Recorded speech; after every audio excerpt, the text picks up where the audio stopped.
So this is the brand new 2017 iPad. It's simply called the iPad now, which is a bit weird because we haven't had an iPad naming scheme ever since the original iPad back in 2010. So there you go, after 7 years, it seems that the original iPad is reborn. Kinda. Now, right after the announcement of this new iPad, I did a separate video covering 15 things you probably didn't know about the new iPad. So that's a pretty interesting video. In case you haven't seen it, definitely check it out. The link is in the description. But in case you have seen it, this is basically a follow-up to that video. So hey everyone, welcome to ZONEofTECH. I'm Daniel, and I've been using this new iPad for the past 2 weeks now, and I've been testing pretty much everything. So this is my in-depth review of the new 2017 iPad. So in this video, I'll be covering everything from the new design, the display, the battery life, specs, special features, price, everything you need to know about this camera is covered in this video. So yeah, enjoy.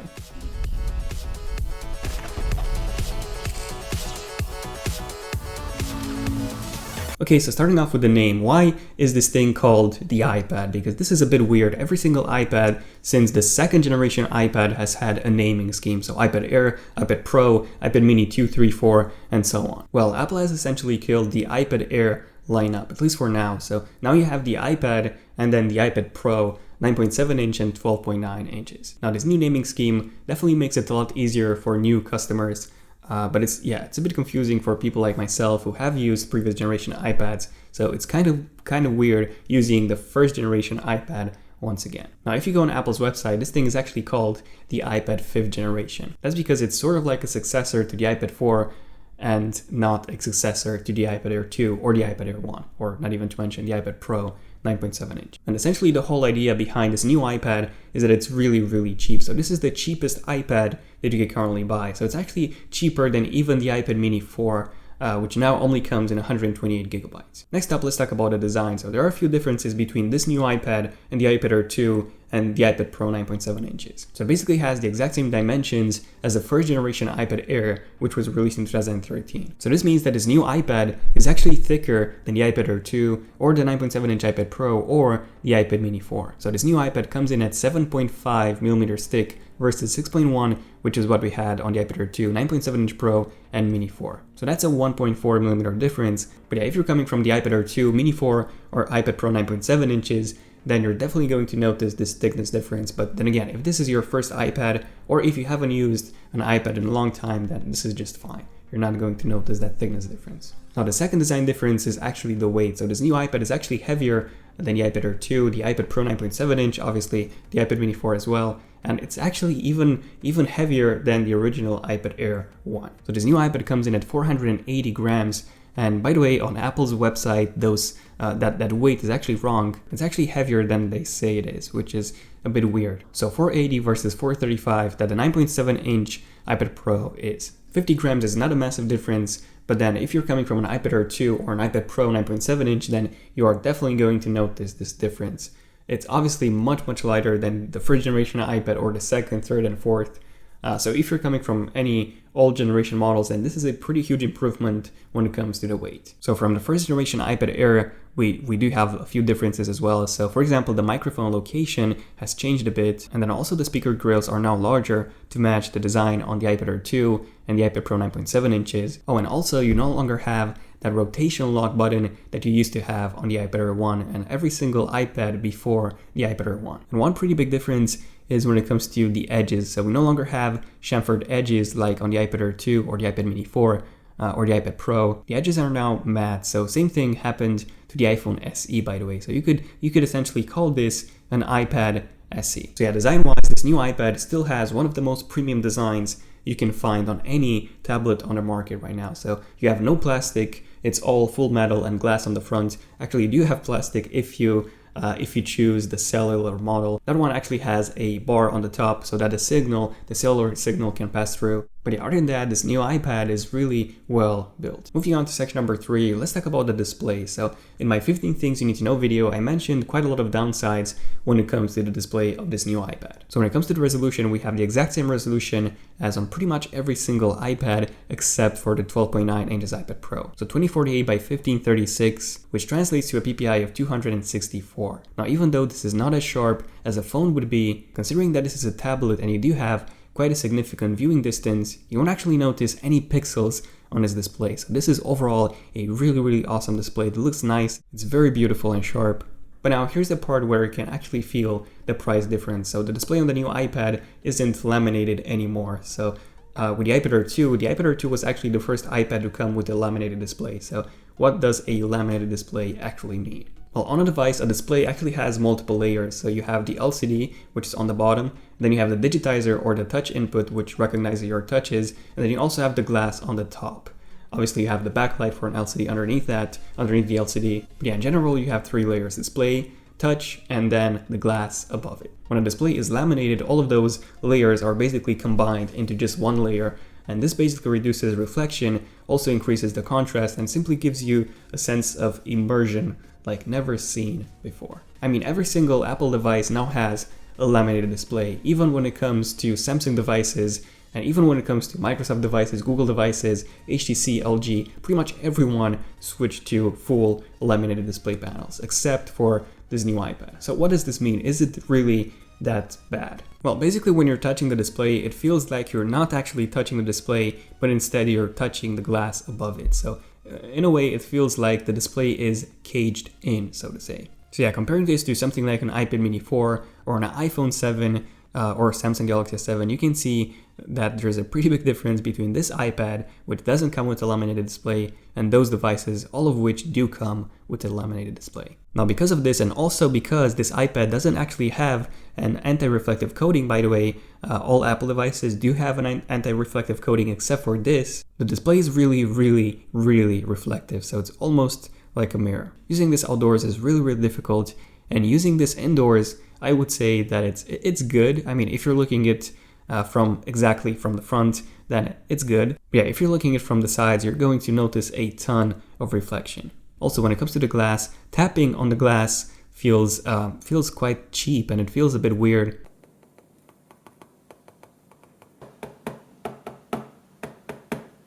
I would say that scrolling on this glass doesn't feel as smooth as on other devices, especially since it doesn't have that anti-reflective coating. It seems that it also lacks an oleophobic coating.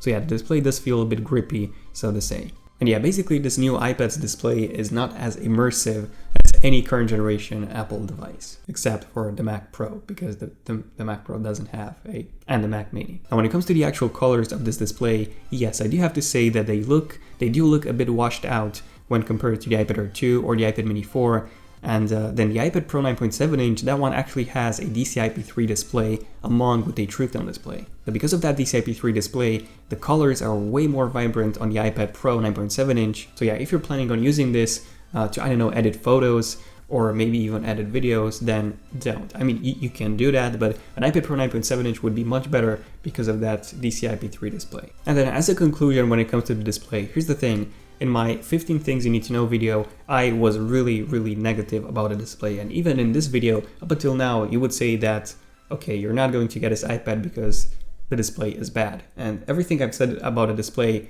was negative, apart from one thing. There's a really cool thing about this display, that's the brightness. So Apple says that this display is about 8% brighter than every iPad's display, but actually I think it's way more than that. I mean, this display is crazy bright. Just take a look at how it compares to something like an iPad Mini 4. This display just blows the iPad Mini 4 out of the water. So having such a bright display means two things. One, it's obviously brighter, and then two, it basically eliminates that reflection. So if you turn out the brightness to max, you don't actually see any reflection because it's so bright. Also, I should probably mention that this is still an IPS panel, so the viewing angles are really good, and this is still one of the best display that you can find on any tablet. So the display is really good. Again, it's not as good as on the iPad Air 2, apart from the brightness, which is actually higher.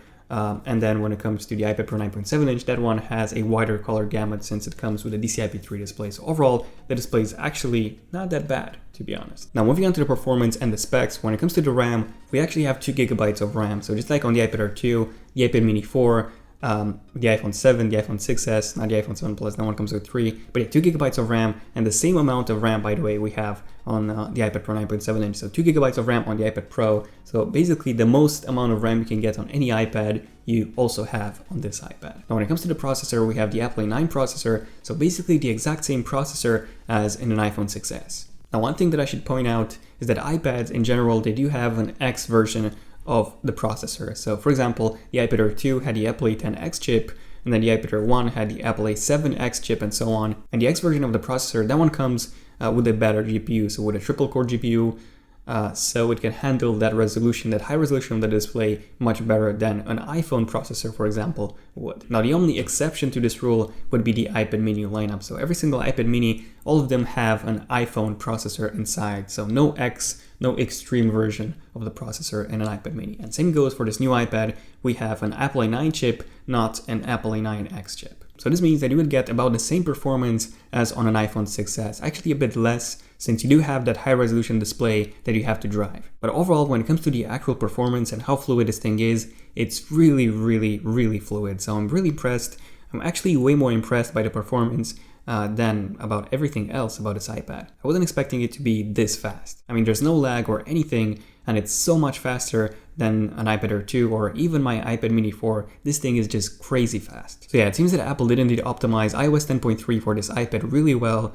And yeah, when it comes to the performance, I'm really, really, really impressed. I mean, it's actually faster than a 2014 and a 2015 MacBook Air with an Intel Core i5 chip. So it's pretty impressive when it comes to the performance. I mean, you can even edit 4K videos on this thing, which is impressive considering that this is an iPad, a budget version of the iPad basically. Now, one thing to point out when it comes to the performance is that the Apple A9 chip is basically a processor from 2015, so it's a 2-year-old processor. And even though it's really fast, it's crazy fast on this iPad, you won't have any performance issues for the next year or maybe even 2. Keep in mind that updates will slow this thing down. So the iPhone 6 is pretty slow on iOS 10. The iPhone 5 is basically almost unusable on iOS 10. It's really, really slow. The iPhone 4S on iOS 9, again, it's pretty much unusable. So probably not with iOS 11, but with iOS 12, we will most likely notice some performance drops when it comes to the overall fluidity of the iPad. Now, moving on to the camera, this new iPad has the exact same camera module as the iPad Air 2, which basically has the exact same camera module as the iPhone 5S. Well, it's sort of like a mix between the iPhone 5 and an iPhone 5S. So we have an 8 megapixel resolution camera on the back with an f2.4 aperture, so just like on the iPhone 5. However, we do have the slow motion capabilities of the iPhone 5S, so we can record 720p at 120 frames per second, and then 1080p at 30, but that's it. So no 4K or even 1080p at 60 frames per second. Then when it comes to the front-facing camera, we have a 1.2 megapixel front-facing camera, which can record in up to 720p at 30 frames per second, which you would think it's pretty bad, but actually every single iPad except for the 9.7 inches iPad Pro has this exact same camera. So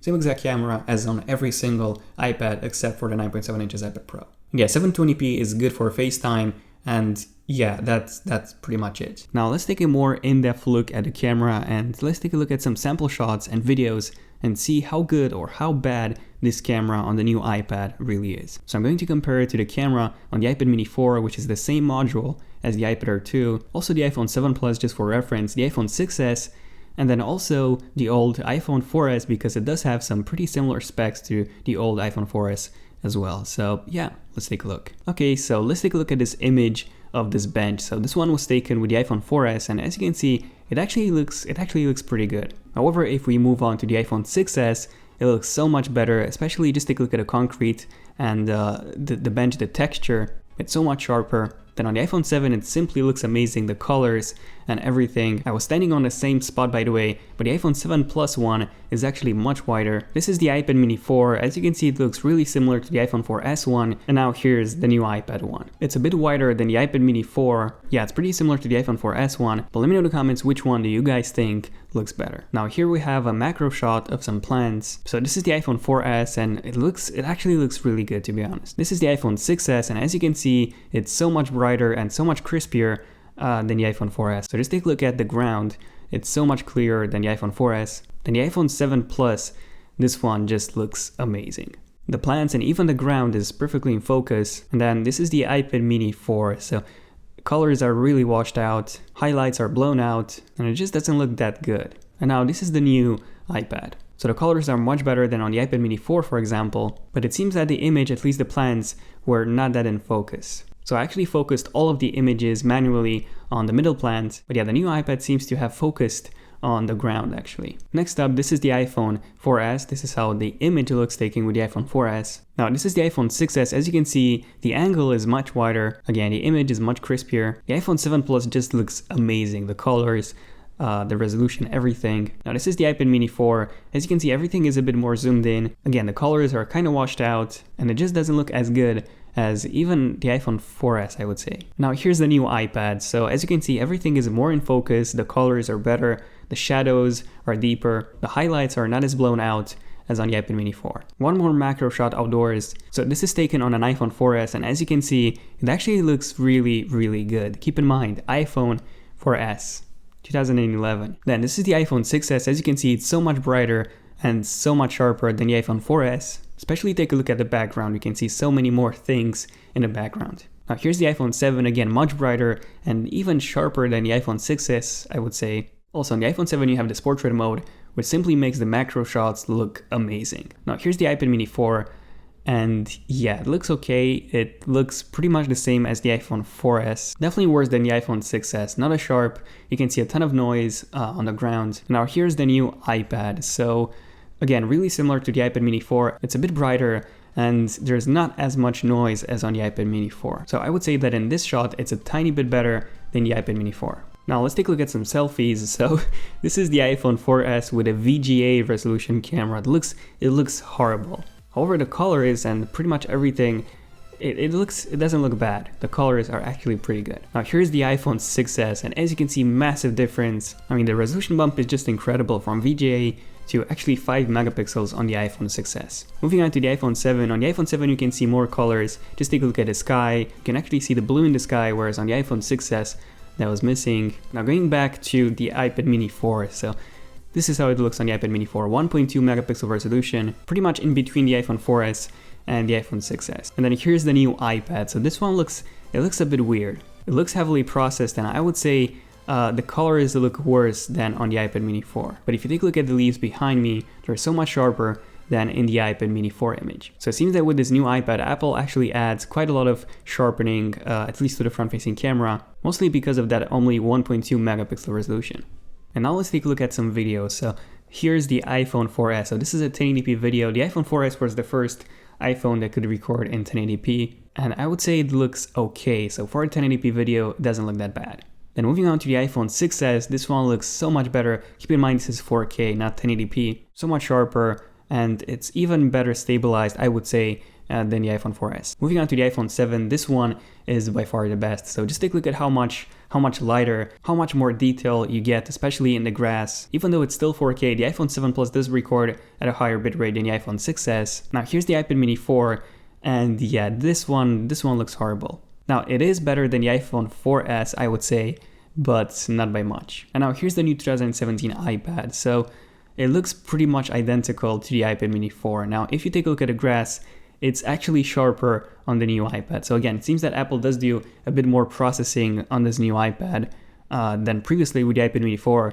and the iPad Air 2. And now some low light macro shots. So yeah, this is a cup of coffee, cappuccino by the way, and this is an iPhone 4S. So as you can see, it's not in focus and it looks pretty bad. Taking a look at the iPhone 6S, this one is perfectly in focus. It looks so much better than the iPhone 4S. The iPhone 7 Plus one just looks perfect, perfectly perfect. Yeah, everything is in focus. You can see all the bubbles, the colors are so much better. It's much brighter than the iPhone 6S one. Now here's the iPad mini 4.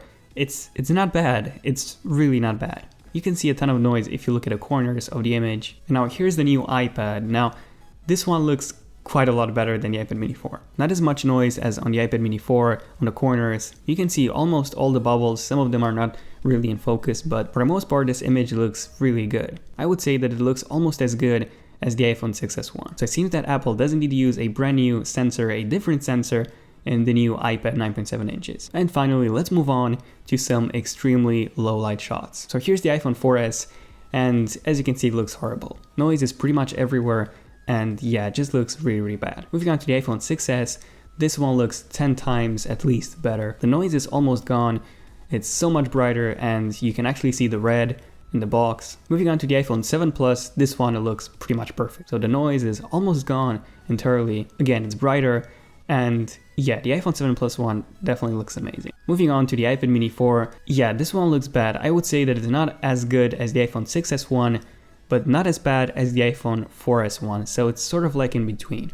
And now here's the new iPad one, so it's better than the iPad mini 4, which is impressive. It's actually really similar to the iPhone 6s one in terms of the brightness, so you can still see quite a lot of noise, not as much noise as in the iPhone 4s one, but I would say that it looks pretty good. By the way, let me know in the comments if you want me to do a video on the red iPhone 7. I haven't opened this box yet, by the way. So overall, when it comes to the camera on this new iPad, I would say that it's actually pretty good. Keep in mind that this is a tablet, not a phone, and if you do plan on taking photos with this thing, you probably have something better with you. So your phone most likely takes even better photos and videos than this iPad, and simply the fact that Apple did include a camera in this pretty cheap iPad, which is already pretty good, I would say is pretty good. Next up, number 6, we have the features. So any interesting features on this new iPad? Well, yeah, there's actually quite a few. So we do get Touch ID, which is a pretty nice feature to have on a tablet, considering the price of it. Now, one thing to keep in mind is that this is the first generation Touch ID, so not a faster generation 2 that we have on the iPhone 7 or the new MacBooks, but that's okay. And surprisingly, we also have a Retina flash, and then we also have live photos, which is really weird because if you go on Apple's website, it actually says there that it doesn't have live photos or a Retina flash, which it clearly does. And also considering that Apple did get the weight wrong of this iPad, apart from some features which it does have and Apple says that it doesn't, I don't know, it feels like Apple doesn't really care about this iPad. I mean, come on Apple, you could at least get the specs and the features right. Come on. Now, since this is not an iPad Pro, it doesn't have Apple Pencil support or Apple Keyboard support, because it doesn't have that smart connector. And speaking of missing features when compared to the iPad Pro, it only has single speakers. So just like on the iPad Air 2, instead of having those really premium and loud stereo speakers that we have on the iPad Pro. So on the iPad Pros, we have 2 stereo speakers on each side. So you have 4 speakers in total on the iPad Pro. However, these speakers are actually quite a bit louder than the ones on the iPad Air 2. So the speakers are actually an improvement. And finally, how's the battery life on this thing? The battery life is amazing. The battery life is amazingly amazing. So just to give you an idea, this one comes with an over 8800 mAh battery. And then on the iPad Air 2, you actually had, and the iPad Pro 9.7 inches, you have a 7300 mAh battery. So a pretty huge difference between this and the iPad Air 2. Now, the iPad Air 1 also had an 8000 mAh battery. That's actually 86,000 mAh battery. So this is actually larger than the battery life, than the battery size in the iPad Air 1, which is really impressive considering that the Apple A9 chip is way more power efficient than the Apple A7 chip. So overall, this thing just lasts forever. So I've been using this for about 3 days. I tried to kill this in 3 days with some really high demanding usage, so to say. Yeah, videos, emails, and a bit of gaming as well. And I just couldn't kill this thing in 3 days. So it's really good. Yeah, if you care about battery life, this iPad actually has the best battery life on any iPad at the moment. Yeah, even better than the 12.9 inches iPad Pro, at least from my experience. This thing just lasts forever. Okay, so in the end, having said all this, what do I think about this new iPad? Is it actually worth it?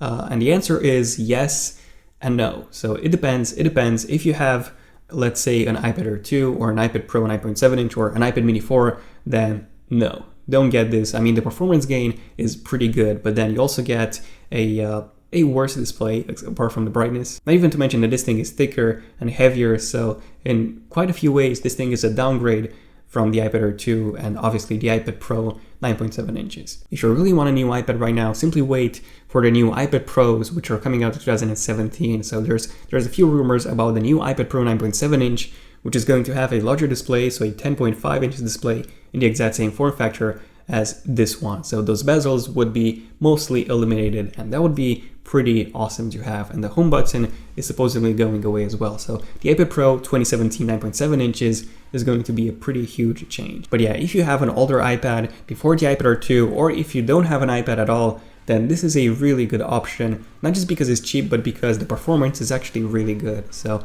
yeah, overall, I would say it's worth it depending on what iPad you have, or if you don't have an iPad, then this thing is even more worth it. If the iPad 4 was good for you, this thing is way, way better than the iPad 4.